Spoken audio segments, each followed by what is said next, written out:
It is April 21st today, and spring is here. I'm very excited. This is probably the best time of year for me. I used to be a summertime gal, but I think I might be favoring springtime more than ever now, just because there's so much to look forward to in spring.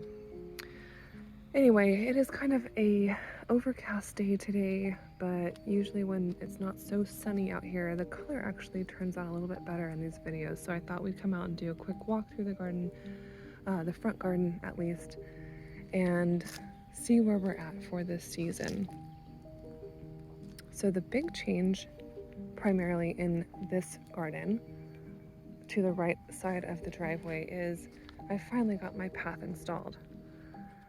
And this is honestly, I did this for Amazon, FedEx, and UPS so that they sort of have a quick little shortcut from the truck all the way to the front door. They can just come in easily, park their vehicle right here where the driveway is relatively straight, take the package to the door, and then, use the path and get out of here. In the past, they have been trying to drive all the way down the driveway, which has a kind of an S curve to it, and they're often driving one of those big box trucks. There's not enough room for them to turn around in the driveway pull-out area, so they have to reverse their box truck down the driveway, and in the process they often run over the garden. You can see tire tracks right here. They ran over this sedum last week. Someone ran over this radiant Dahlia this winter and into the lawn. Don't ask me. I don't understand why people are so bad at this, but I just put this path in here to make it a little bit easier for them. Also, we can use this path to come get our mail. Shortcut to the mailbox. So, yeah. I think it turned out pretty good. I did it myself. I hope it doesn't look like I did it myself, but I did. And I have a feeling I'm going to regret filling in the cracks with dirt, because that's just going to be really difficult to get the weeds out, but that's a problem for another day. Another big change to this garden is the addition of the drip tubing, which I have kind of looping all through here.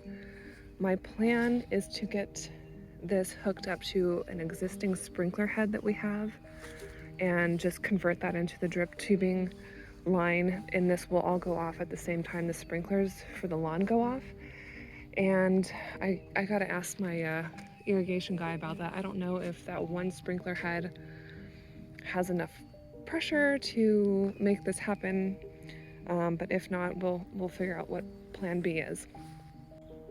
Another problem that I had to address specifically in this garden is the issue I've been having with voles. And last year I basically had a severe infestation of voles, mostly on the far side over there. And it was like I was losing plants every few days. I would come out here and there's a missing plant, and it was so devastating. I pretty much stopped gardening over there because of that, and I stopped making videos because who wants to see a garden that's being destroyed?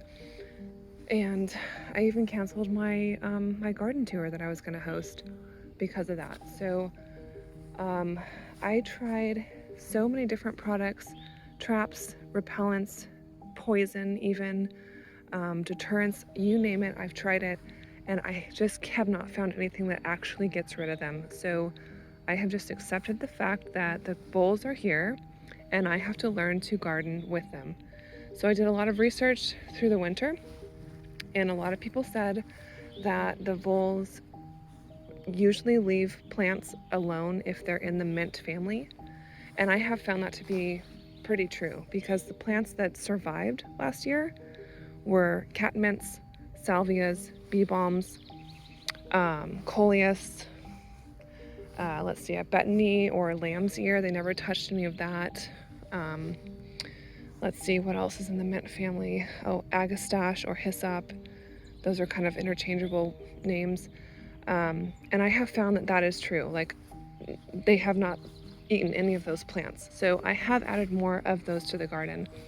Other plants that I've noticed they don't eat are the Ascot rainbow euphorbia, um, zinnias, butterfly bushes, lantana. Let's see. I'm trying to like just look around here and see. Irises, I don't think they've ever touched my irises. The alliums, they've left those alone for the most part. Yeah, so just having more of those plants that they just naturally will not eat, I think that's helping a lot. Of course, I still want to garden with the plants that I love, and I have to make sure those are protected. So what I have found are these little cages or root guards that I find relatively helpful. I do find those extremely helpful because I have planted a lot of my vulnerable plants inside of those cages, and I have yet to lose a single plant to the voles this year. And I have seen active tunnels in this garden. So I hope that the addition of the plants that naturally deter them and the protection that I have on my vulnerable plants will help my garden survive this year and really, really thrive. And since this is the front yard, I am a little more particular about aesthetics. I do want the garden to have a somewhat put together feel instead of just sort of a mishmash of randomness, which honestly has been the style that I've had in here the last 2 years. So I wanted to add more repetition, more cohesion on both sides of the garden that flank the driveway. I don't want to necessarily mirror things, but I do want to have certain groupings that are similar. So I have added the boxwoods. There's 2 of them, one here and one, oh, it's hidden behind that euphorbia, but those 2 boxwoods were actually in the containers that were flanking the front door. I will be getting 2 more, hopefully around the same size, that I'm going to add over to this section. So hopefully in another video we'll see those. And then I have, let's see, I added 12 firelight tidbits, 4 groups of 3. So I have a section of 3 right here. They don't look like much right now, but eventually they will put a little more size on them, and then hopefully they just grow into like one big mass bush with big beautiful blooms on them. So I have a grouping here, and there's a grouping right over here, and then on this side there's a grouping right here and another one right there. So there's a little more repetition here. I have also added in a few common milkweeds. You can see 1 and 2 right here. There's 2 more over here, and there are, I believe, 4 more on the other side as well. And I've also planted some liatris around them too, just to kind of add a little height and support, because I think they all kind of want to lean on each other. And what you can't see is that I have sprinkled in some seeds, Verbena bonariensis seeds. I believe this is the variety that gets like about 4 feet tall, but they don't have like a lot of foliage. They mostly are just like this one giant stem that comes up, and their flowers just sort of float above everything else.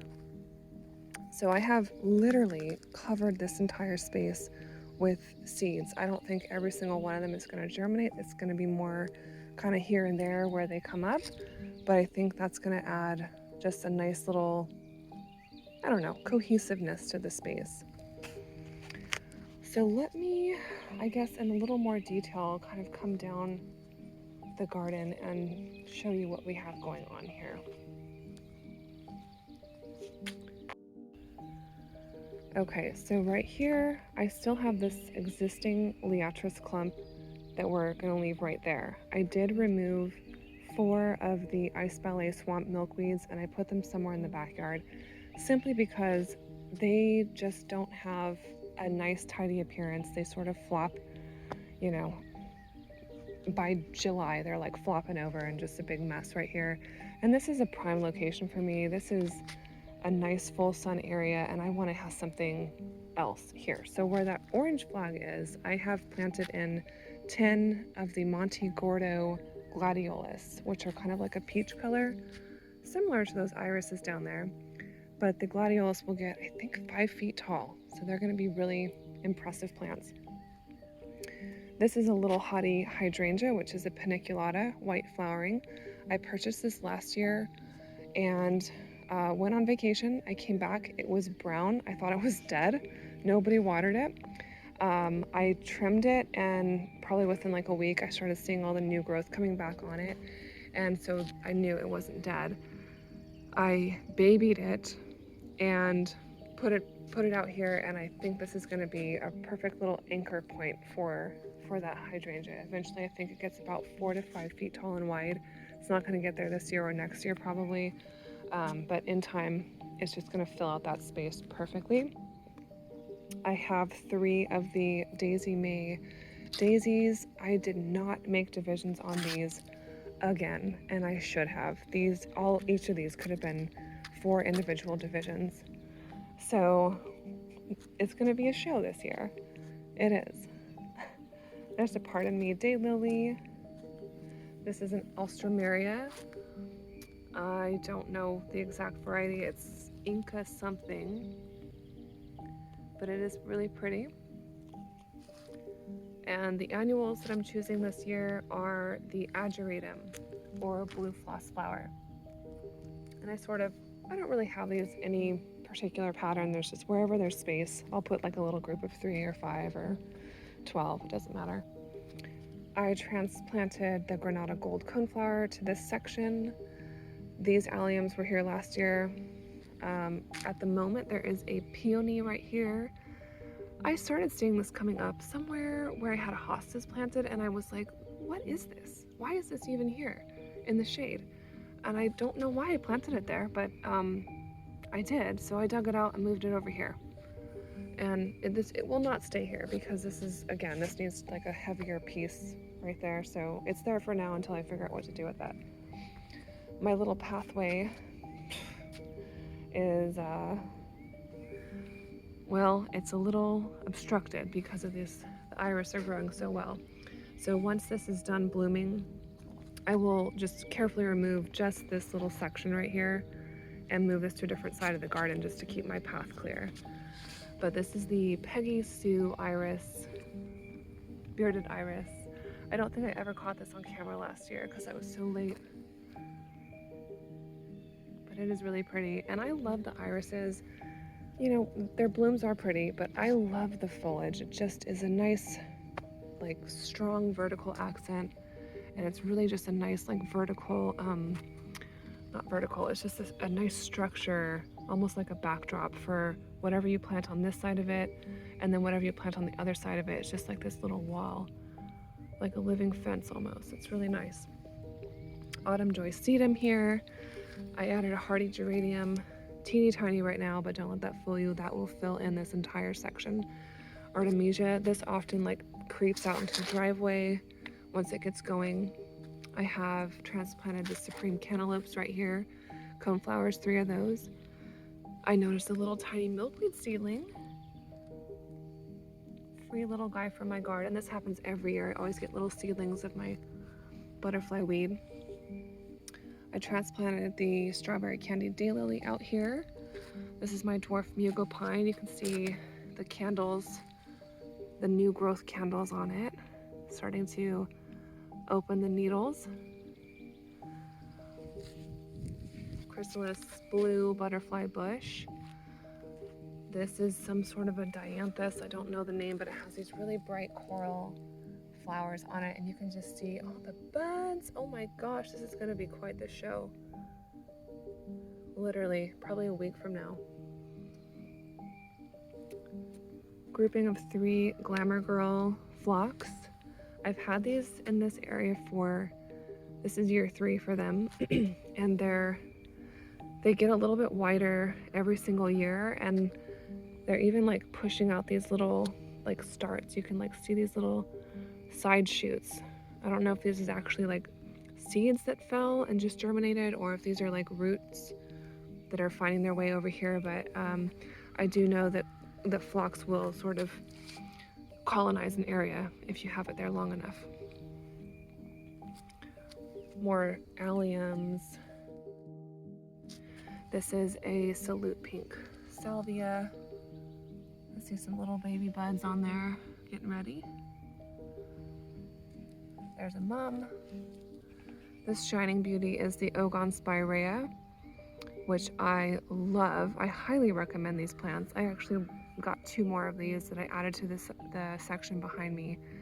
But they are excellent yellow foliage, beautiful like fluffy kind of texture, fine texture, and they do flower in the early spring, and it's like their entire stem is just this beautiful little cascade of white flowers, and the pollinators do enjoy that. So I do like having flowers to offer the early pollinators emerging from their winter sleep. This is another group of the daisy maze. I did divide these, and the divisions are on the other side of the driveway, which is exciting. Here's the other boxwood. I do need to come in and just kind of shape that up. Same with the other one, which I will do before we put the mulch down. These are coneflowers. These are the sensation pink coneflowers. I had originally had 3 plants, and I divided all of them, and now I have 8 little ones, and they're going to be absolutely stunning. Here in the front is an alyssum, which is considered an annual here. It never died. It just kind of made it through the winter. I mean, it looked a little ratty through the winter, but it made it back. And so did another little friend. See it down there? I love when annuals become perennials. And these are also really nice to have in the garden because they readily seed themselves, so you'll find little seedlings kind of all over the place. And if you're careful, you can gently lift them out of the ground and move them to areas that you actually want them. See, my ascot rainbow euphorbia is flowering. This is what the flower bracts look like. They're just a really unusual spray of flowers, but they shine out here this time of year.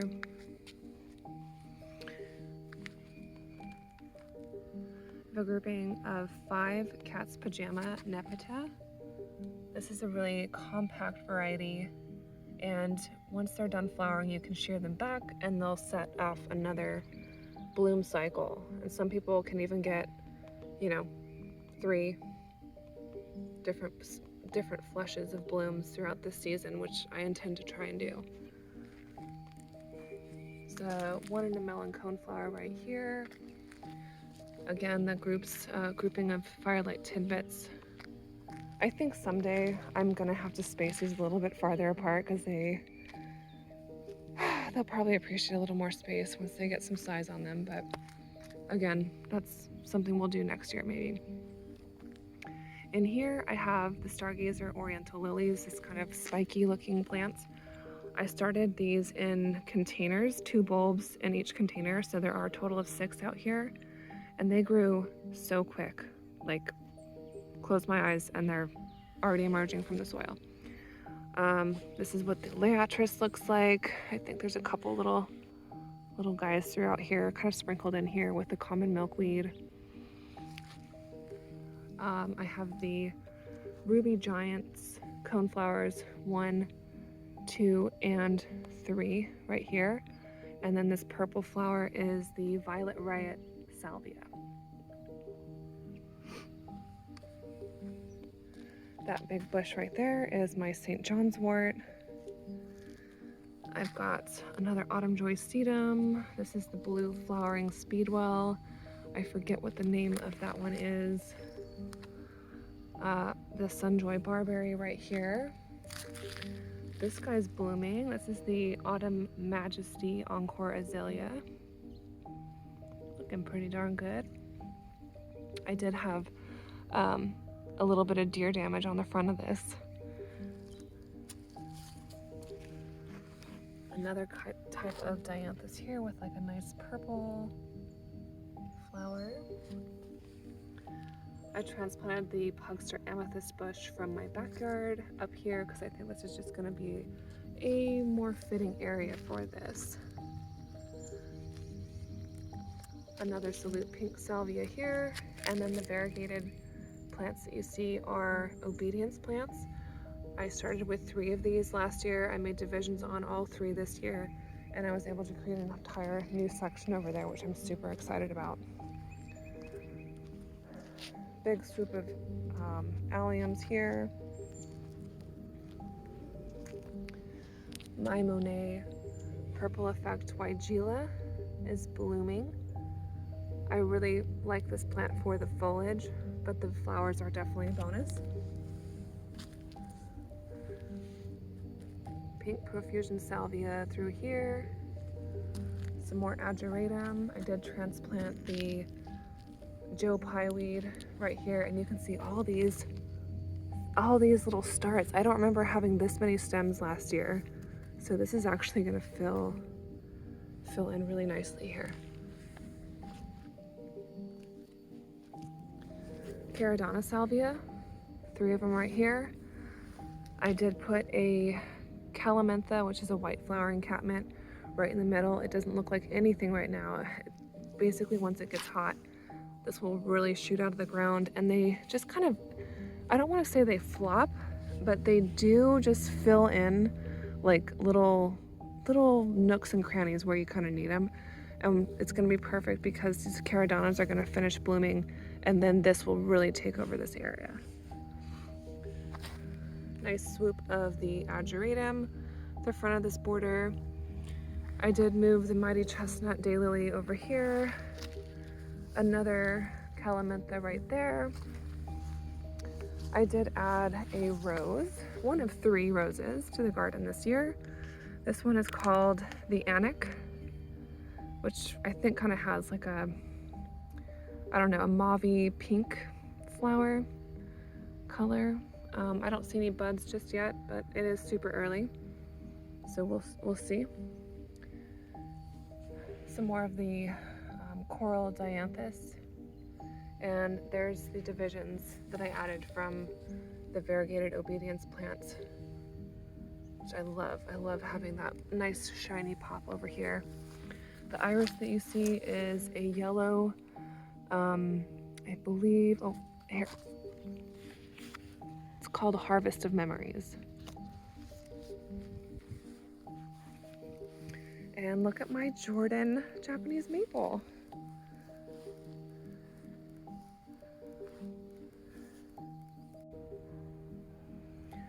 I can tell that it is growing, and that's so exciting. I remember putting this in the ground last year and thinking how awkward this thing looked, like a just little stick in the ground with like a tuft of foliage on it, but it's really starting to like grow. You can see these branches, especially this one up here, like really starting to take shape. And I did experience some sun scorching on the leaves last year, and I was concerned that I have this in too much sun, but I am going to leave it here for at least another year, and I hope that the addition of the drip irrigation is going to help it. If we're able to give it consistent water, I think that might solve my problems. All right, on this side, I have the speedwell, which I don't know the name of it, but it's kind of like a ground cover with a little pink little flower on it, really cute. This is the Dark Night Caryopteris. I added another salvia here. That's the Perfect Profusion. This was in bloom when I bought it, and it's already about time I can cut it back and start letting the second set come through. I had a couple of Dusty Millers that were in the garden last year. Again, these are annuals. They never died. So we're gonna have them again.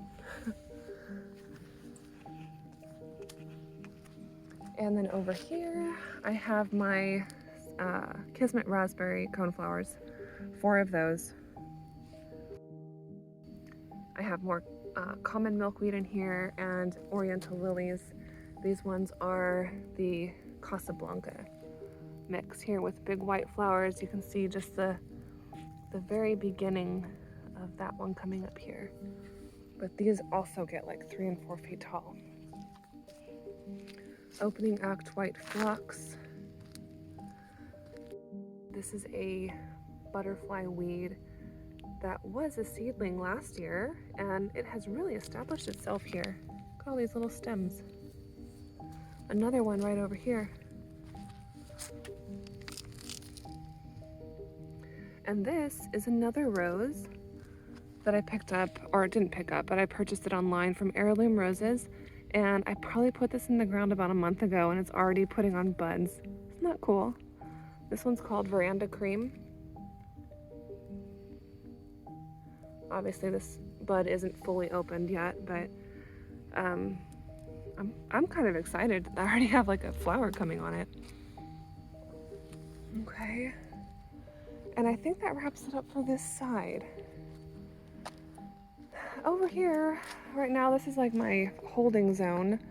I still have all these plants that I need to figure out what I'm doing with. Amongst these plants are a bunch of dahlias. Now, I don't know what I was thinking when I did this, but I thought, early in the season, I was like, oh, sure, like I'll try a couple dahlias. I've never grown them before. And I, should have just picked up like 3 or 4. 3 or 4 turned into 8 and 10 and then 20. And I think I have 41 tubers. And I have no idea where I'm gonna put them. I have no idea. I mean, this space is open right now. I could certainly put them in here. I could put them over in that little ditch area. Or I might put them in the backyard. I don't have a plan. I don't know. I'm gonna have to figure this out quickly. I cleared out most of this area because I want to sort of redo the front area. This was, again, looking kind of like a mishmash, random planting. And I do want to have some hydrangeas in here at some point. I did move the patch of liatris back because it was right up here, right on the sidewalk. And yeah, they're, again, just a little too tall to be right up here, so I don't know. I gotta figure this out. I will be moving those heucheras and that random coneflower out into the garden somewhere, and then this entire space will be open, and I'm just gonna put a whole bunch of impatiens in here, and also just add the same impatiens in like groupings along there. I did have enough stone from my little pathway project to add this one, and I needed to have this one in here too because we have a hose bib right there, and this is a deep garden bed. We can't just be, traipsing in here, stepping on plants. So just having a pathway sort of in the middle section is good. I have not like leveled the soil yet, or filled the cracks in with anything, so that's a project for another day, but I just put the stones down just to get a feel for the design. All right, let me jump over to the other side using my crowded path right here, carefully. This area is such an eyesore. We're not gonna look over here. Starting right about here, we have the Sunjoy barberry. I transplanted Miss Violet butterfly bush here. Not my favorite at all. Another chrysalis blue, bunch of bee balm in here, another milkweed, little baby right there, the blue speedwell. I removed the random white one that was back here, made divisions on it, and all 3 of those are in the backyard now, so this entire section will be all blue. Lemon coral sedum. Another annual that made it back as a perennial is the Rockin' Fuchsia salvia. That one's a little bit tiny, but these other 2 are looking pretty good so far. This is all open space. I have another butterfly weed, and I counted 18 stems. This is going to be a big one this year. Serendipity allium, betony, Stachys humelo, common purple iris, the sunseeker rainbow coneflowers right here, And these ones are in cages. All of my coneflowers, hydrangeas, roses, lilies, that's all I can think of right now. All of those plants that I just named are in root guards or cages because they are my vulnerable plants. More ageratum, Ogon spirea, another salute pink, light pink salvia right here. One little bud coming on. Pathway in progress. Milkweed, hardy geranium, autumn joy sedum. Here's the third rose that I bought. This is the Queen of Sweden. It's going to have more of an upright vase shape to it with a very pale pink flower. And more of the violet riot salvia. 3 of those. We've got the agastache or blue fortune hyssop. 2 of those behind the rose glow barberry. Got that new color. Woo, it's pretty. Another butterfly bush. Let's see. Another cone or a daylily. Already has a scape on it. Look at this. That's incredible. It's not even May. Grouping of firelight tidbits. I have a white swan coneflower right here. Some bee balm kind of mixed behind the serendipity alliums. More speedwell, blue speedwell here. Variegated irises. I took divisions from the backyard, added them out here. That's my picabella coneflower. My Bartzella peony. Gosh darn it, this thing, I don't know if it's gonna flower this year. Probably not. It grew quickly and it just sort of plateaued. It has not done anything for quite a while. And I don't see any sign of buds, so I don't know, we'll see. Another Ogon spirea. These are the 4 divisions of Daisy Maze back here. And the Cat's Pajama Nepeta. More pink profusion salvia. Ageratum. Firelight tidbit. You can see my little blue spruce is starting to push new growth. The tips here. See that lighter color?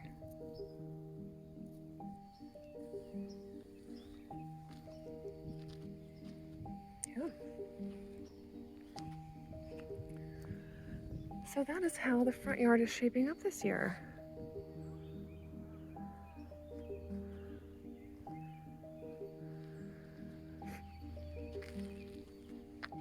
I'm pretty happy with things so far. I just need to, wait a couple weeks for the seeds to start germinating, the verbena that I threw in here.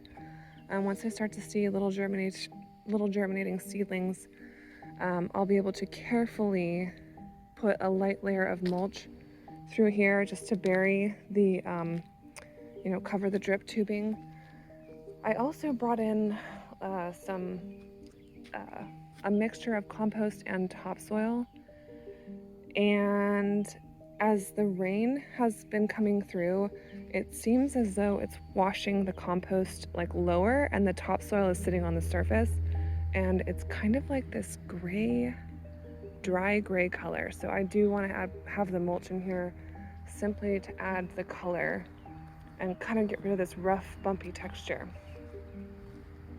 So hopefully next month, another month from now, we'll have an even more colorful looking garden.